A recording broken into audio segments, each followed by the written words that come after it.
L'ombre de Hitler planait omineusement sur l'Europe, tandis que sa machine de guerre dévorait des nations entières. Cependant, même au sein de son propre cercle, la trahison bouillonnait dans les coins les plus sombres. Des figures clés du parti nazi complotaient en secret, cherchant à défier le pouvoir et l'autorité de leur fureur. Mais la trahison dans le Reich n'était pas un jeu d'enfant. Hitler et son régime étaient connus pour leur cruauté impitoyable et leur manque de clémence envers ceux qui déviaient de leur vision du monde. Les traîtres faisaient face à des conséquences déchirantes, allant des procès sommaires aux exécutions publiques, et souvent, leur destin devenait des exemples terrifiants pour quiconque osait envisager l'acte de trahison. Le destin brutal des traîtres de Hitler devenait ainsi une sombre réalité, un rappel sinistre des conséquences de défier le Reich. Trahison au cœur du Reich, le complot contre Hitler. La conspiration du 20 juillet 1944, également connue sous le nom d'attentat du Wolfschanze, fut une tentative audacieuse pour mettre fin à la vie du Führer et renverser le régime nazi. Au cœur de ce complot se trouvaient des hommes d'honneur et de patriotisme, mais aussi ceux dont les motivations étaient plus complexes et discutables. Le leader incontesté de la conspiration fut le colonel Klaus von Stauffenberg, un officier de l'armée allemande qui avait conclu que Hitler devait être éliminé pour sauver l'Allemagne du désastre total. Stauffenberg recruta d'autres officiers de haut rang, y compris le général Friedrich Olbricht et le général Ludwig Beck, dans sa mission d'assassiner le Führer et de prendre le contrôle du gouvernement. Le 20 juillet 1944, Stauffenberg plaça une bombe dans une mallette lors d'une réunion au quartier général du Führer à Rastenburg, en Prusse orientale. L'explosion résultante fut puissante, mais Hitler survécut miraculeusement avec seulement des blessures mineures. Après l'explosion au quartier général du Führer, les conspirateurs annoncèrent hâtivement la mort de Hitler, espérant provoquer une commotion dans les rangs nazis et gagner du temps pour consolider leur position. Ils déployèrent des troupes fidèles à leur cause dans des zones clés de Berlin et d'autres villes, tout en émettant des ordres d'arrestation contre les hauts dirigeants nazis, y compris Joseph Goebbels.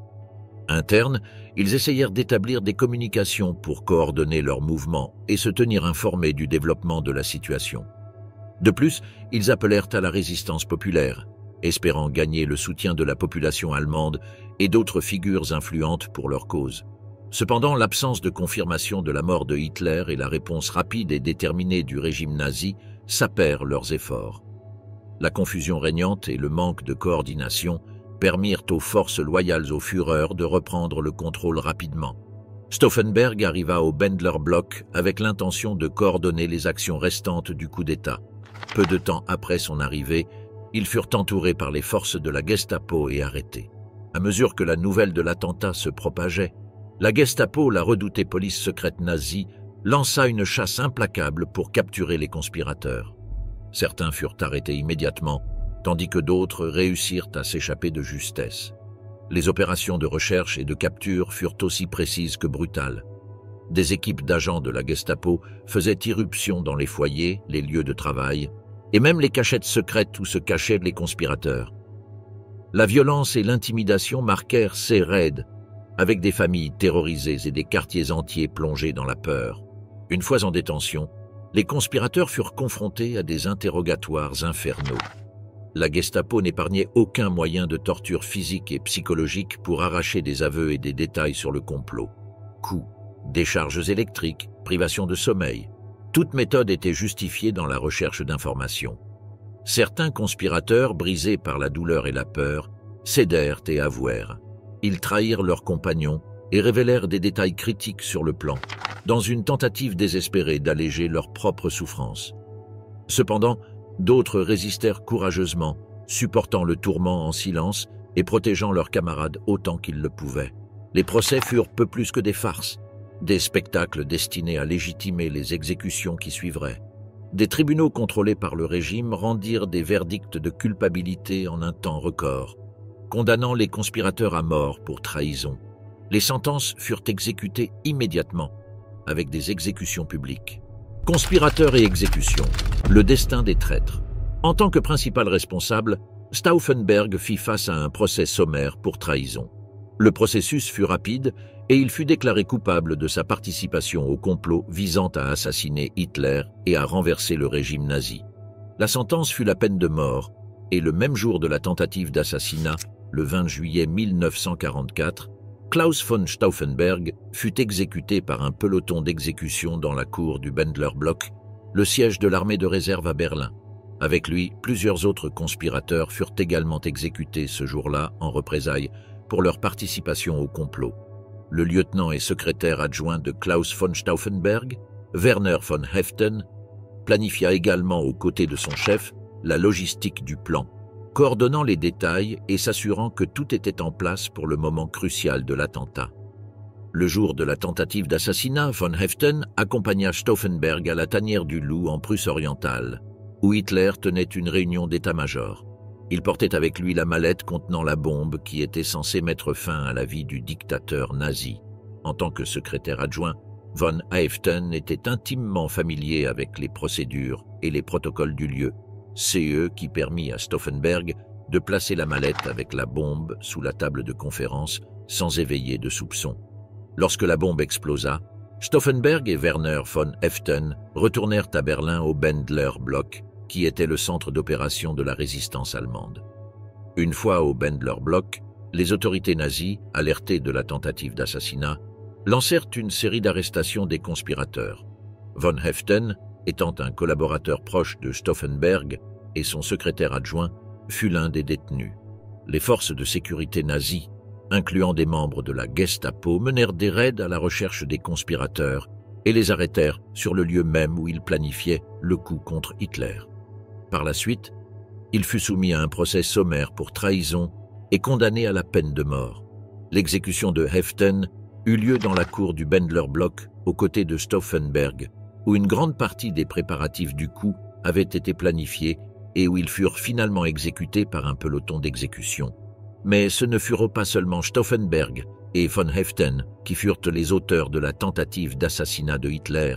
D'autres officiers importants et civils, tels que Henning von Treschow, y participèrent également. Von Treschow rejoignit le mouvement de résistance après avoir été témoin des atrocités du régime nazi en Union soviétique, où il servit pendant l'invasion allemande. Convaincu de la nécessité de renverser Hitler, il commença à conspirer activement contre lui, devenant l'un des principaux architectes du complot du 20 juillet.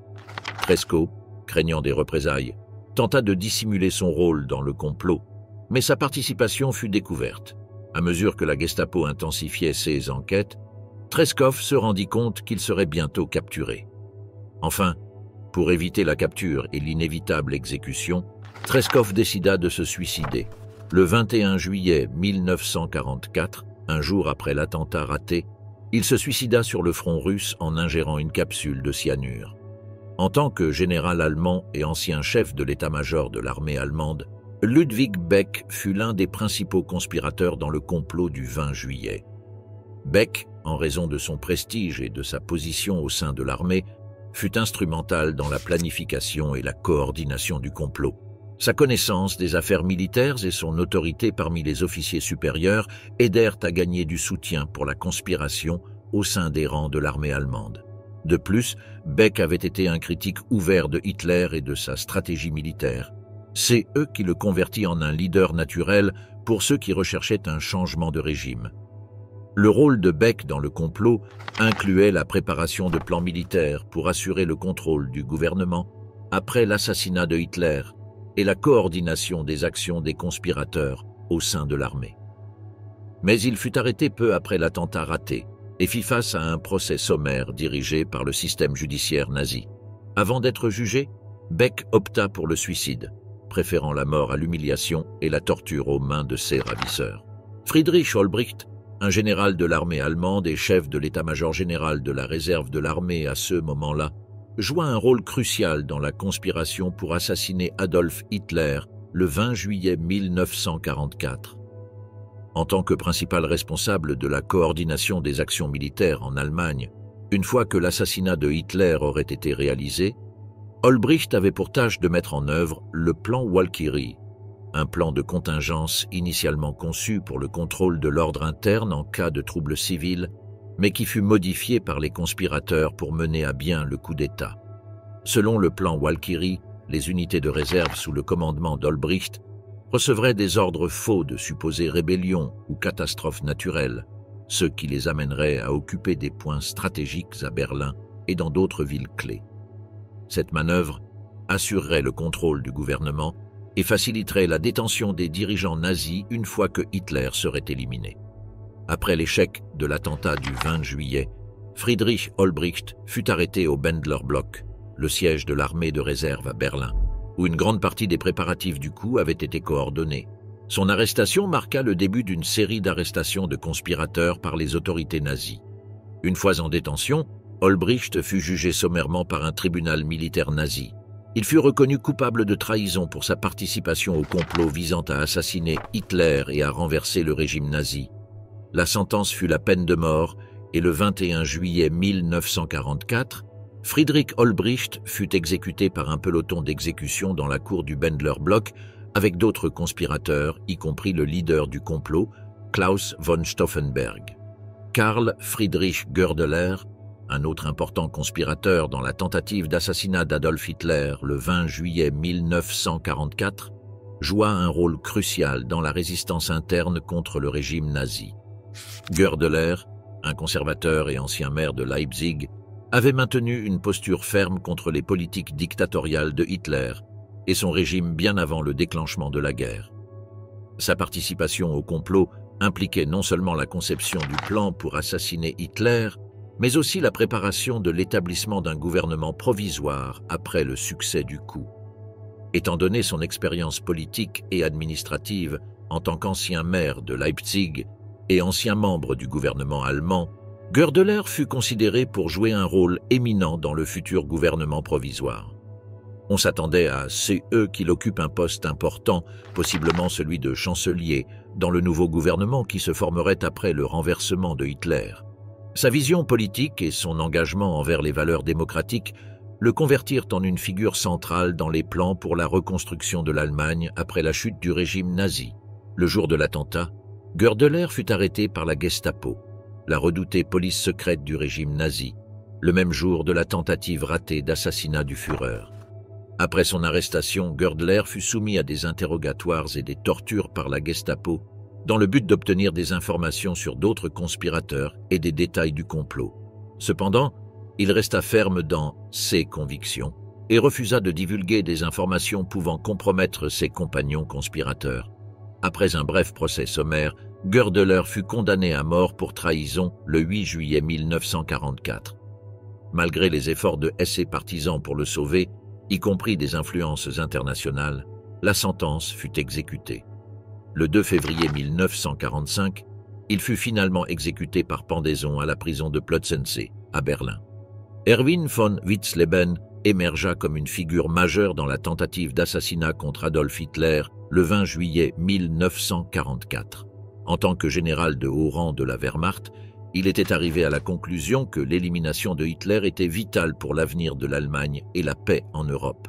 Sa position au sein de l'armée allemande en fit une pièce maîtresse pour le succès du coup planifié. Witzleben était destiné à diriger les forces militaires qui prendraient le contrôle de Berlin après l'assassinat de Hitler. Avec son vaste expérience et le respect qu'il commandait dans l'armée, son soutien était crucial pour garantir la coopération et l'exécution efficace du plan.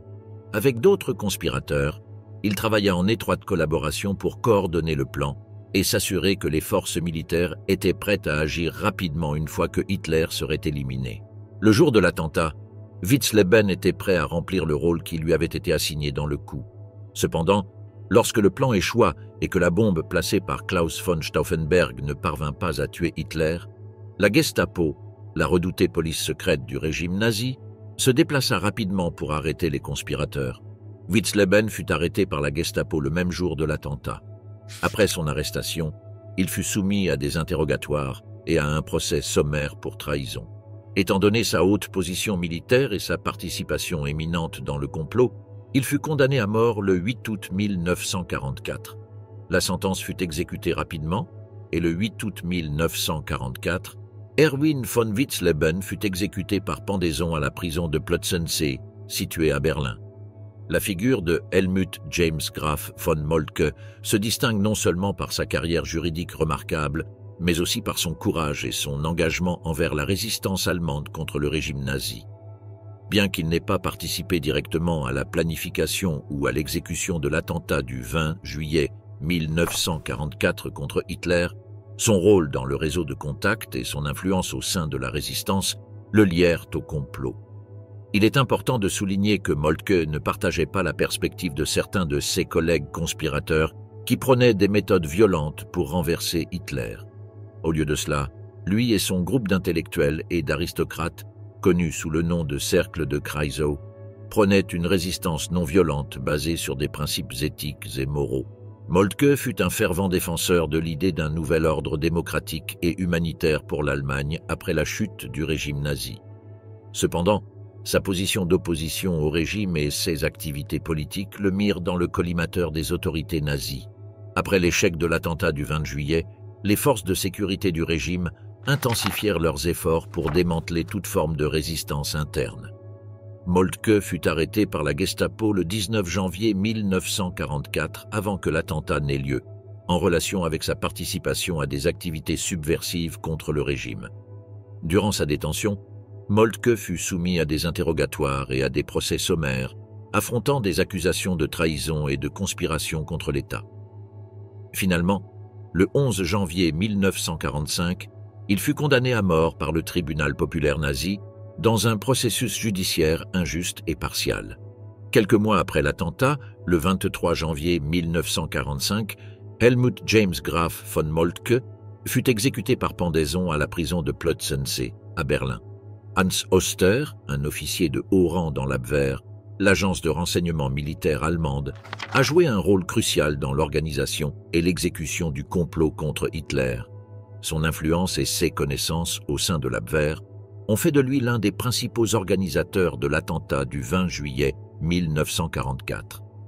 Travaillant en étroite collaboration avec d'autres dirigeants de la conspiration tels que Klaus von Stauffenberg et Friedrich Olbricht, Oster a contribué de manière significative à la planification et à la coordination du plan visant à assassiner Hitler et à renverser le régime nazi. En tant qu'expert en renseignement militaire, Oster a fourni un soutien logistique et en renseignement crucial pour le complot. Il a facilité la communication entre les conspirateurs, garantissant que les détails de l'attaque soient gardés secrets et que les opérations soient menées de manière efficace. Sa position au sein de l'Abwehr lui a également donné accès à des ressources et à du personnel militaire qui ont été utilisés dans la tentative de renverser le régime nazi. Bien qu'Oster n'ait pas été directement impliqué dans l'exécution physique de l'attentat, sa participation a été fondamentale pour l'organisation et le succès du plan. Son expérience et ses compétences stratégiques ont été inestimables pour garantir que la tentative d'assassinat soit menée avec la plus grande précision et efficacité possible.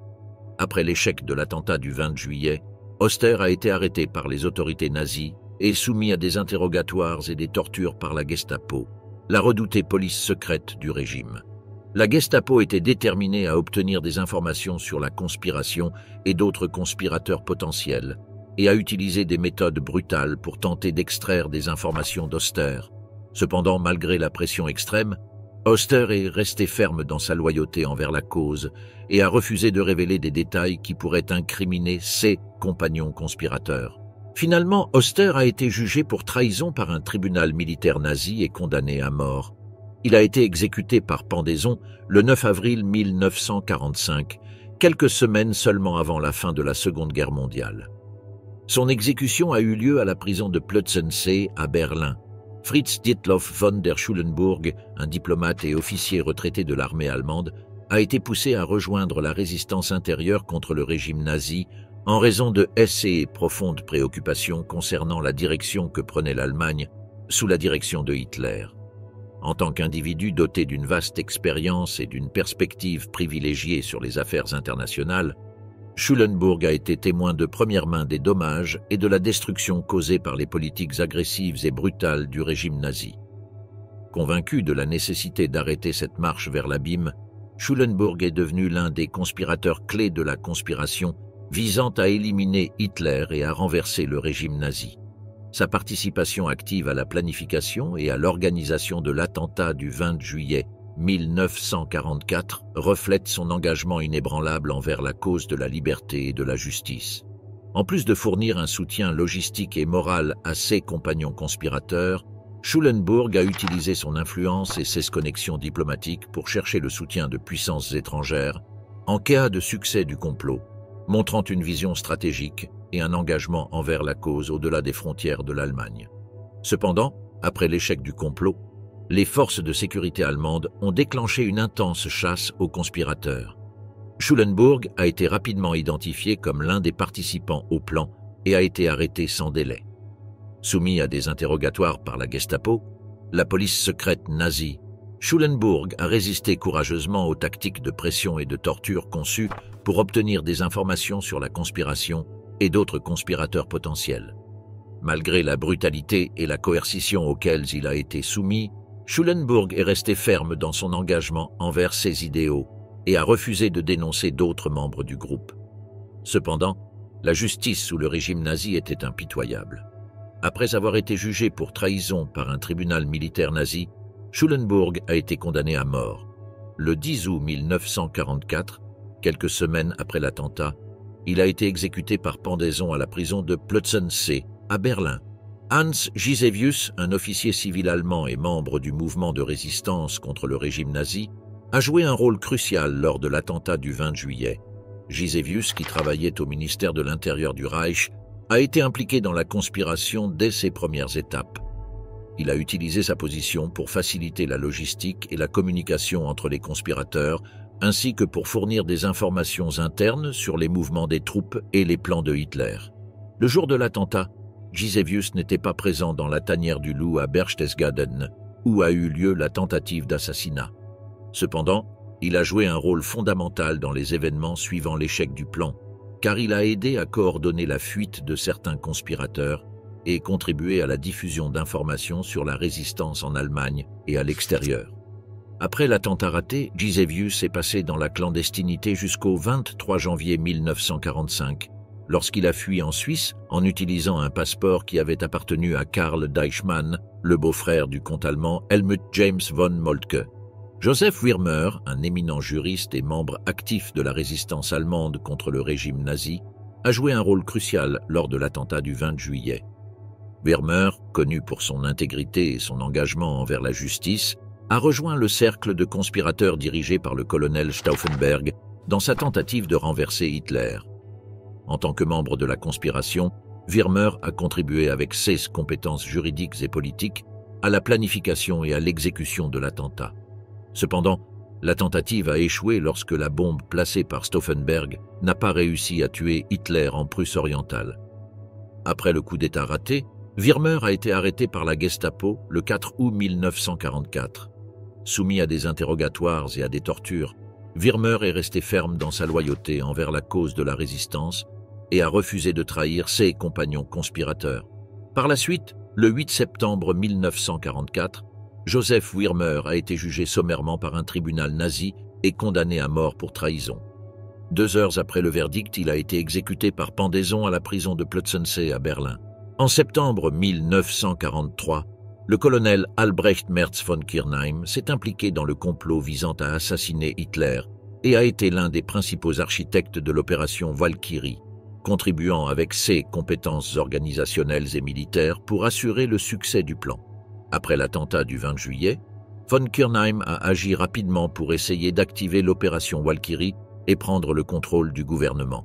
Cependant, l'échec de l'attentat a conduit à l'arrestation immédiate de von Kirchheim. Après son arrestation, von Kirchheim a été soumis à un procès sommaire dirigé par le colonel général Friedrich Fromm, qui avait initialement sympathisé avec la conspiration, mais a ensuite trahi les conspirateurs pour se sauver.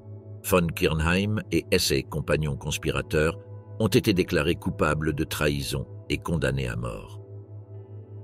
Le 20 juillet 1944, von Kirchheim a été emmené dans la cour du Bendler Block, où il a été exécuté par un peloton d'exécution avec d'autres leaders du complot, y compris Friedrich Olbricht, Klaus von Stauffenberg et Werner von Haeften. Le juriste allemand et membre du mouvement de la résistance Karl Sack En 1934, Sack a intégré le tout nouveau Reichskriegsgericht, le tribunal militaire du Reich, où il a rapidement gravi les échelons jusqu'à une position de senior. Son rôle dans ce tribunal a été crucial, notamment lorsqu'il a pu retarder la procédure contre le commandant en chef de l'armée, Werner von Fritsch, qui avait été faussement accusé d'homosexualité par la Gestapo dans une tentative de le discréditer pour son opposition aux tentatives de Hitler de soumettre les forces armées allemandes. La position de Sack au Reichskriegsgericht lui a donné accès à d'importants cercles de la résistance au sein de l'armée allemande, incluant des figures comme l'amiral Wilhelm Canaris, le major-général Hans Oster et Hans von Dohnanyi, ainsi que d'autres membres de l'Abwehr, le renseignement militaire allemand. Cette connexion avec la résistance l'a conduit à participer à la tentative d'assassinat de Hitler dans le complot du 20 juillet 1944. Mais après l'échec du complot, Sack a été arrêté le 9 août 1944 et soumis à un procès sommaire devant une cour martiale des SS présidée par Otto Torbeck. Il a été condamné à mort et exécuté par pendaison 2 jours plus tard. Il a été noté que Sack avait été désigné pour le rôle de ministre de la Justice dans un gouvernement civil planifié après le coup d'État, ce qui souligne son engagement envers la restauration de l'ordre et de la justice en Allemagne après la chute du régime nazi. En tant que capitaine dans l'Abwehr, Ludwig Gehr faisait partie d'un groupe ayant pour but de renverser le régime nazi et de mettre fin à la guerre. Ce cercle de résistance incluait des figures notables comme Wilhelm Canaris, le général Ludwig Beck, Hans von Dohnanyi, Hans Oster et Dietrich Bonhoeffer, ainsi que Gehr lui-même. Gehr était au courant des préparatifs pour assassiner Hitler sous la direction de Henning von Treschow dès mars 1943. Cependant, sa participation à la résistance l'a conduite à être arrêté par la Gestapo en mars 1944, après l'arrestation de Helmut James Graf von Moltke en janvier de la même année. Malgré sa capture, Gehr a réussi à s'échapper et est resté dans la clandestinité pendant un certain temps.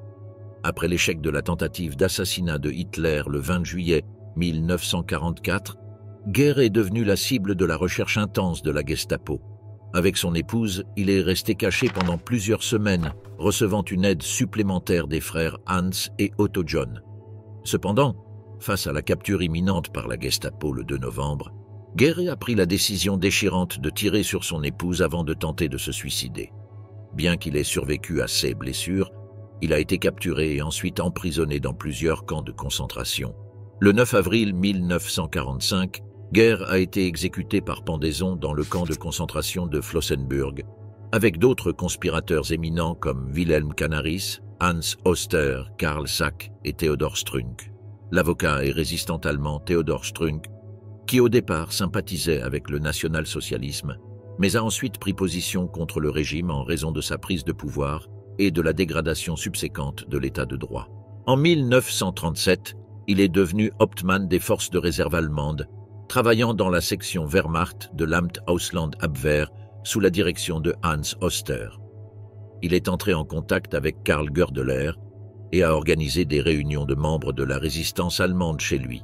En raison de sa participation au complot du 20 juillet 1944, Theodor Strunk a été arrêté le 1er août, déshonoré de l'armée le 24 août et condamné à mort le 10 octobre par le tribunal populaire présidé par Roland Freisler. Il a ensuite été emprisonné dans le camp de concentration de Flossenbürg, où lui, Dietrich Bonhoeffer, Wilhelm Canaris, Ludwig Gehr, Hans Oster et Karl Sack ont été exécutés ensemble par pendaison le 9 avril 1945. La chasse aux traîtres, la poursuite implacable de la Gestapo. La police secrète du régime nazi, la Gestapo, dirigée par Heinrich Müller, était connue pour sa brutalité et son efficacité dans la répression de la dissidence. Après l'attentat du 20 juillet, la Gestapo a redoublé d'efforts pour découvrir les responsables et tous ceux impliqués dans la conspiration visant à éliminer Adolf Hitler. Suite à la tentative de Klaus von Stauffenberg et d'autres conspirateurs d'assassiner Hitler dans son quartier général à Wolfschanze, la Gestapo s'est lancée dans une recherche frénétique pour démanteler la conspiration et capturer tous les impliqués. Pour traquer les conspirateurs, la Gestapo a employé une variété de méthodes allant de l'interrogatoire brutal à la surveillance intensive et à l'enquête approfondie. Les suspects étaient soumis à des coups, à la privation de sommeil, à la faim et à d'autres formes de torture pour extraire des informations sur la conspiration. Les interrogateurs n'hésitèrent pas à utiliser des méthodes impitoyables pour obtenir des noms, des connexions et des détails sur le complot. En plus des interrogatoires, la Gestapo a mené des raids dans des domiciles, des bureaux et des casernes militaires à la recherche de conspirateurs. Ces raids étaient surprenants et se déroulaient dans tout le pays. Les arrestations massives étaient courantes et quiconque était considéré comme suspect d'avoir des liens avec la conspiration était arrêté, y compris les familles et les associés des conspirateurs connus. L'enquête était également cruciale dans la recherche des conspirateurs. La Gestapo examinait la correspondance, les registres financiers et toute autre preuve pouvant révéler des liens avec la résistance allemande ou des organisations étrangères. Ils ne laissaient aucune pierre non retournée pour identifier tous les impliqués dans le complot. Ils utilisaient également la surveillance comme une tactique, en intensifiant la surveillance des individus suspects, en utilisant les écoutes téléphoniques et d'autres méthodes pour surveiller leurs activités. Ils ne se concentraient pas seulement sur les principaux conspirateurs, mais surveillaient également leurs proches et toute personne pouvant être associée à eux. Mais le moyen le plus efficace pour les enquêtes était l'utilisation de vastes réseaux d'informateurs et d'agents infiltrés pour recueillir des informations sur les conspirateurs potentiels. Ces informateurs opéraient dans divers cercles sociaux et organisations, y compris l'armée, l'aristocratie et les groupes de résistance. Souvent, ces informateurs fournissaient des informations cruciales sur les mouvements et les activités des conspirateurs, ce qui aidait la Gestapo à les localiser et à les arrêter. La justice de la terreur, Roland Freisler, et la chasse aux traîtres dans le Troisième Reich, Roland Freisler, était un juriste éminent et un fonctionnaire nazi pendant le Troisième Reich. En 1933, il fut nommé secrétaire d'État au ministère prussien de la justice du Reich allemand. En 1942, sa loyauté et son dévouement au Parti national-socialiste lui permirent de gravir les échelons de l'administration, atteignant finalement le poste de président du tribunal populaire, Volksgerichtshof, un tribunal spécial établi par le régime nazi pour juger les CA de trahison, de dissidence politique et d'autres crimes considérés comme des ennemis de l'État. En obtenant cette position, il se vit accorder un pouvoir quasi illimité sur le système judiciaire du pays. En tant que président du tribunal populaire, Freisler avait un contrôle absolu sur les procès politiques qui aboutissaient fréquemment à des condamnations à mort. On estime qu'au moins 90% des peines prononcées par son tribunal se sont terminées par des exécutions. Sous sa direction, le tribunal est devenu un outil puissant de répression politique. Freisler utilisait sa position pour mener des procès sommaires et rapides, où les garanties légales et les droits des accusés étaient largement ignorés au profit de l'agenda politique du régime.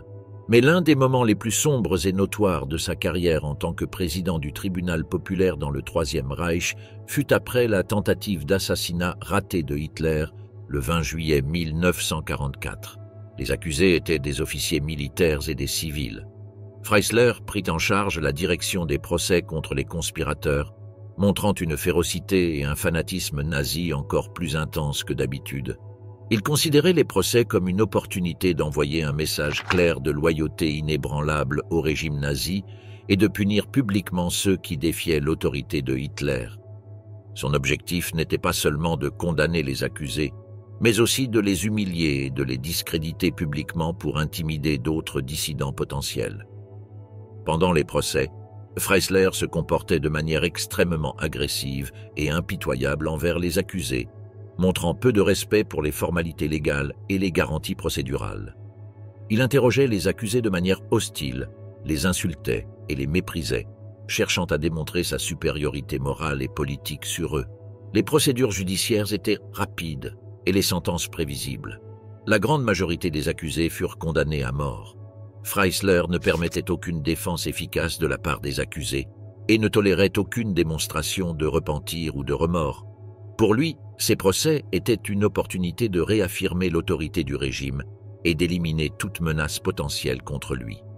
Le point culminant de ces procès fut les exécutions sommaires de nombreux accusés, y compris les leaders du complot comme Klaus von Stauffenberg et d'autres officiers de haut rang. Freisler assista à ces exécutions avec un mélange de satisfaction et de mépris, les considérant comme un acte de justice contre ceux qui osaient défier le régime nazi. Roland Freisler est mort lors d'un bombardement allié à Berlin le 3 février 1945. À ce moment-là, il présidait un procès au tribunal populaire. Pendant l'audience, un raid aérien allié frappa la ville de Berlin, touchant des bâtiments gouvernementaux importants, y compris le bâtiment où se trouvait le tribunal populaire. Le bombardement fut si soudain et dévastateur qu'il ne fut pas possible d'évacuer la salle du tribunal à temps. Freisler, ainsi que d'autres personnes présentes dans le bâtiment, furent piégés sous les décombres lorsqu'une bombe atteignit le bâtiment. On raconte que Freisler fut retrouvé mort sous une colonne, tenant le dossier d'une affaire à la main. Dans les mois qui suivirent l'échec du plan Walkyrie, le paysage politique et militaire de l'Allemagne nazie sombra dans un état de chaos et de méfiance. Cette période fut marquée par une série de trahisons et de conspirations qui ébranlèrent les fondements du régime de Hitler. Dans cette tourmente, des figures éminentes furent entraînées dans un enchevêtrement complexe de loyautés mises en doute et d'ambitions personnelles débridées. Beaucoup de personnes appartenant au parti se sont retrouvées du jour au lendemain dans le collimateur. Des dirigeants militaires, politiques et civils, dont les destins se sont entrelacés dans un tourbillon d'intrigues et de décisions difficiles. Certains d'entre eux, comme les hauts officiers militaires et les figures politiques importantes dont les liens avec le Führer étaient très enracinés, se sont retrouvés piégés en voyant que la guerre était déjà perdue.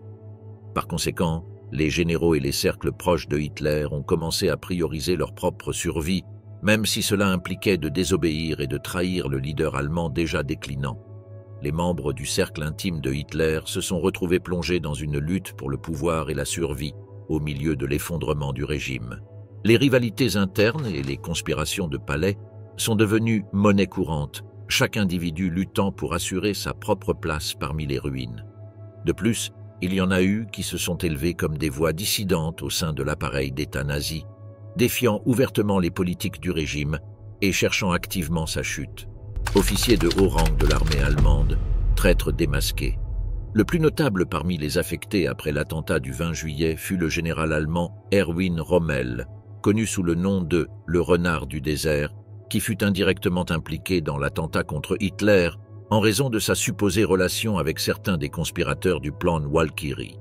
Bien qu'il n'ait pas participé activement à la planification ou à l'exécution du complot, on disait que Rommel avait connaissance des activités de certains des conspirateurs et maintenait des contacts avec eux.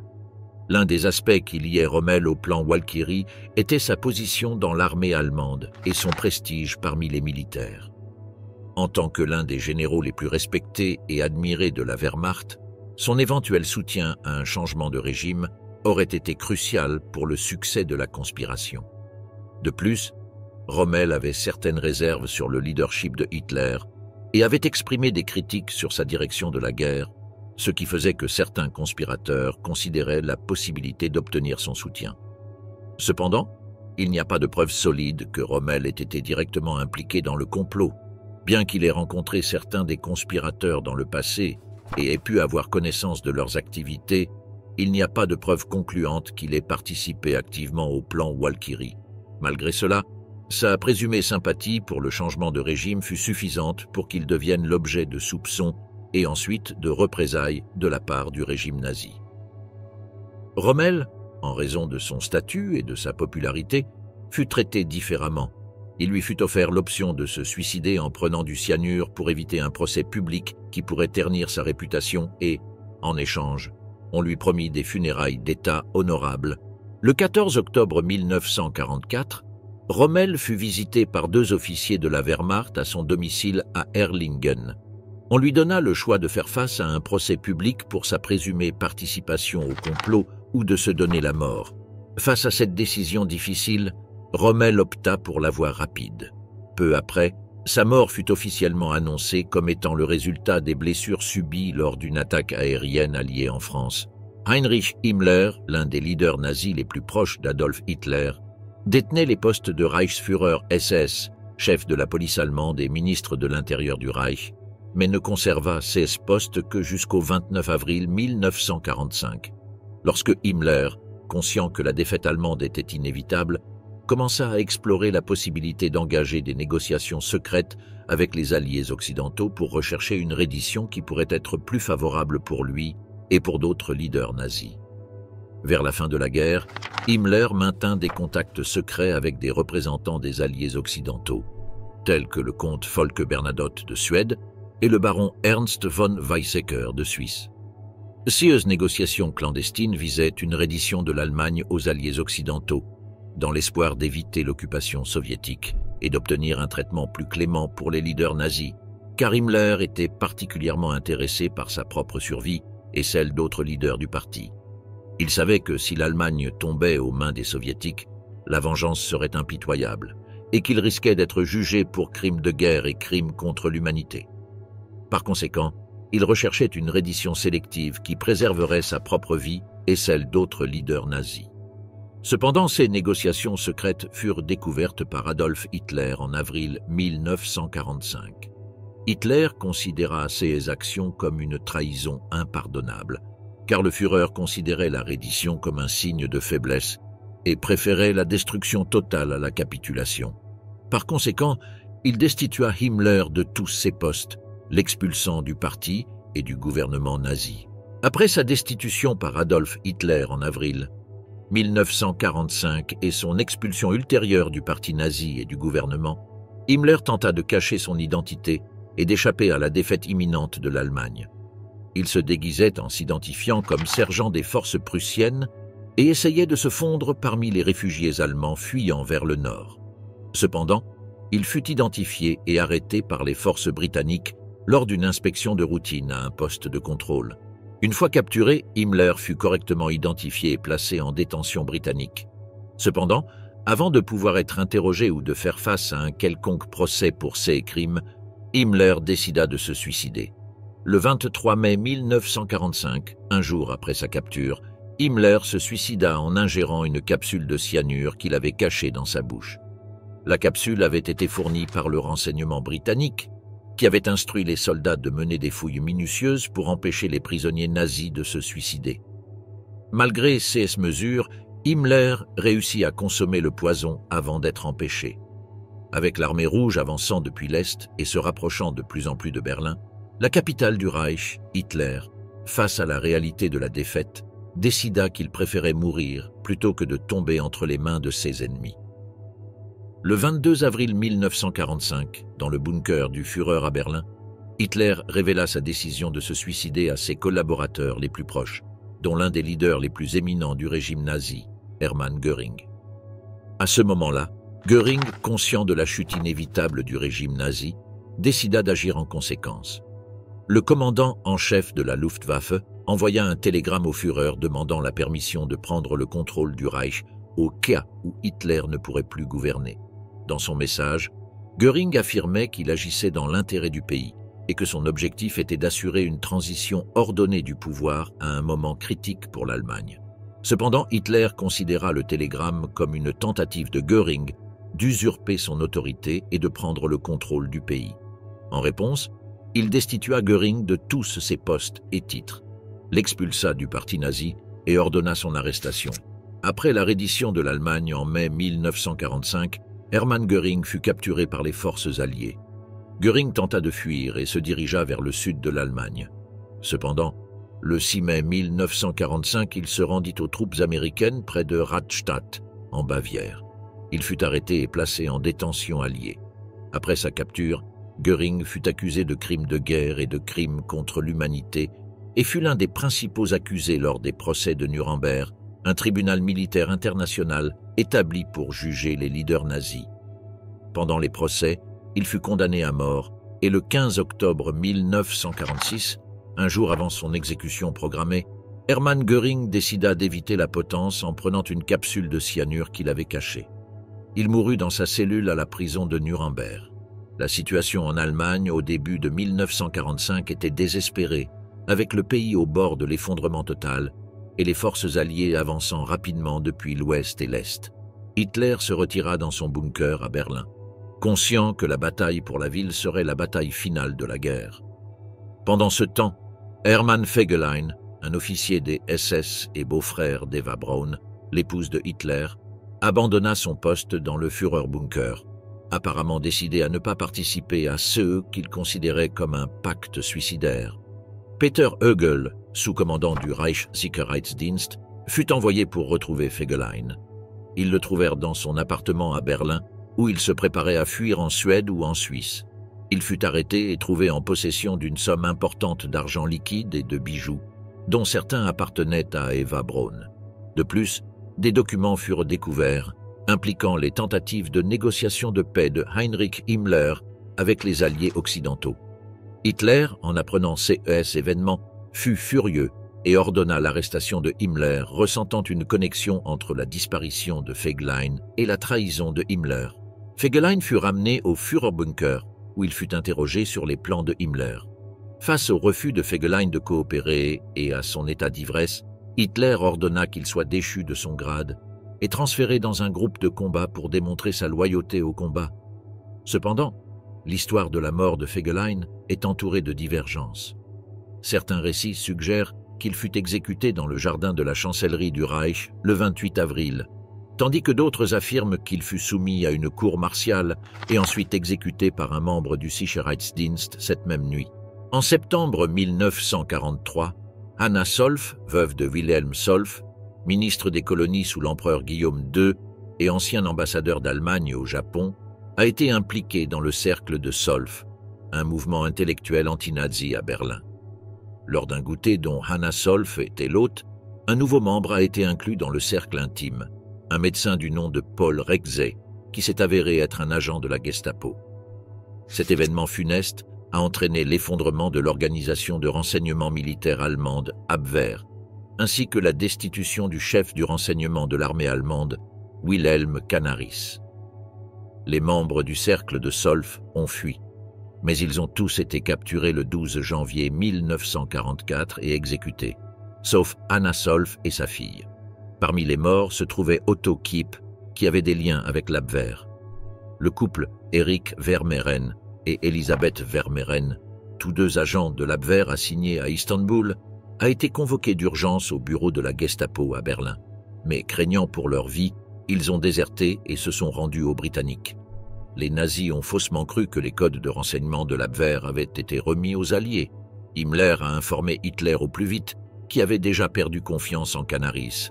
Le 18 février, la fin des activités de l'Abwehr a été décrétée et Canaris a été relégué à un poste de second ordre au ministère de la Propagande. Cela a privé les conspirateurs prussiens d'un service de renseignement propre, mais a accéléré les plans pour en finir avec Hitler. Cependant, après la tentative d'assassinat ratée contre Hitler en juillet 1944, Canaris a été arrêté personnellement par Walter Schellenberg des SS et placé en résidence surveillée dans sa propre maison. Himmler, son ennemi, a persuadé Hitler de l'exécuter. Canaris a été emmené au camp de concentration de Flossenbürg, où il a été humilié par les gardes des SS. Lors d'un tribunal militaire présidé par Otto Torbeck des SS, Canaris a été condamné à mort avec d'autres conspirateurs, dont le général Hans Oster, le général Karl Sack, Ludwig Gehr et le pasteur Dietrich Bonhoeffer. Il a été pendu le 9 avril 1945 par des gardes des SS et son corps a été incinéré, SS subordonné. Erwin Lausen et Hans Bernd Gisevius ont témoigné au procès de Nuremberg sur l'opposition de Canaris à Hitler. Lausen a rapporté une conversation entre Canaris et le général Wilhelm Keitel, où il l'avertissait que l'armée allemande était responsable des atrocités en Pologne, à quoi Keitel a répondu que c'était des ordres de Hitler. Keitel a été condamné à être pendu à Nuremberg.